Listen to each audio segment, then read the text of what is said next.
तमाम ज़िम्मेदारान का और CPM की कार पर आने वाले मुख्तलिफ मतबे फिक्र के तमाम दोस्तों का शुक्रिया अदा करता हूँ कि जिन्होंने जिम्मेदारी का सबूत देते हुए एक एक मसले पर स्टैंड लिया और ईवानों में बैठे हुए इन लोगों को ये बावर करवाने की कोशिश कर रहे हैं कि ये निज़ाम बदल कर रहेगा।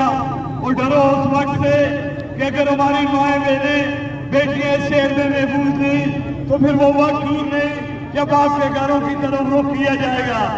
आज के इस प्रोग्राम की वसातत से जो CPM की कार पर किया गया, कल तारीख भी है, कल इलेक्शन कमेटी और CPM और तमाम सिविल सोसाइटी के ज़िम्मेदारान से ये गुजारिश करते हैं कि वो आए, तारीख पर हाजिर हो।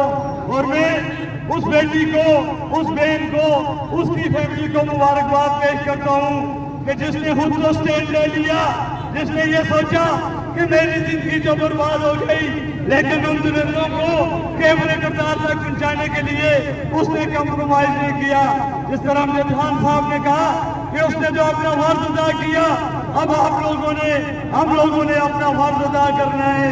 इसके साथ साथ आज पुलिस ने कदम छोड़ हड़ताल की इस निजाम के खिलाफ। ये बगावत है मेरे दोस्तों, ये बगावत है ईवानों में बैठे हुए उन लोगों के खिलाफ, ईवानों में बैठे हुए उन हुकूमतों के खिलाफ। हम भरपूर उनकी हिमायत भी करते हैं और इस बात का इस शहर के नौजवानों को यकीन दिलाते हैं कि जब भी इस निजाम के खिलाफ आप निकलोगे हम आपकी पुष्ट पर खड़े होंगे। बहुत शुक्रिया।